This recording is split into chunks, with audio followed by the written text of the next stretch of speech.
Hello, friends. I've been asked to share some thoughts about the upcoming retreat I'll be teaching at Southern Dharma, which is called Illness as a Spiritual Teacher. It will be offered February 25th to February 28th. I think a lot of us are aware that this past year has been an absolutely extraordinary year in so many ways. The pandemic, the social justice issues we've been living with, the environmental problems and catastrophic environmental events, and a particularly polarized and contentious election.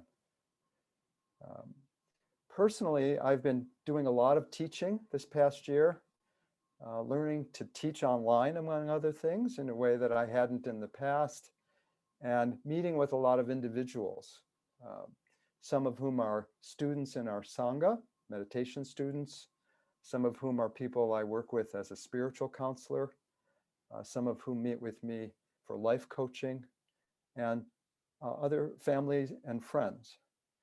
And one of the things I've noticed is how powerfully the pandemic has impacted many of our lives. And it's been extremely powerful. And as when I did hospice work in the 1980s, what I've seen is that when illness touches our lives, whether we're a patient or whether we're a caregiver, powerful changes occur. Sometimes that we come to see as part of a path of growth and change, part of our spiritual journey. And in some cases, those difficulties become sources of anxiety, depression, and sometimes disabling emotions, in which our struggle adds additional suffering to the suffering associated with the illness and loss itself. It's that realization that led me to want to do this retreat. That is, recognizing that some of the people I've been meeting with and talking to have been thriving in a certain way from a spiritual standpoint as they deal with these difficulties and learn what Tibetans call turning poison into medicine. Other people that I've met with have struggled mightily, and my heart has gone out to them deeply, as I've seen that in many ways they haven't felt equipped to deal with experiences like this pandemic. So the reasons I decided to do this particular retreat, there really are twofold. One is that this feels like a really valuable and important time to deepen our meditation practice, which is such a wonderful and important resource at a time like this.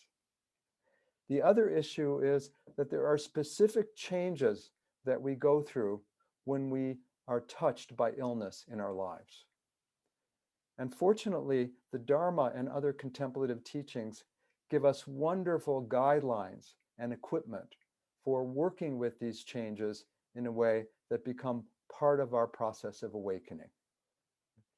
My invitation to you is that if you're someone who's interested in exploring illness as a spiritual teacher, whether you've been ill yourself, as many of the people I've spoken to have been, or whether you've been a caregiver or a friend who wanted to help out, right? That's the kind of concern that we're going to address in this retreat together, in a caring, supportive atmosphere in which we deepen our meditation practice and learn to find illness to be a spiritual teacher in our lives.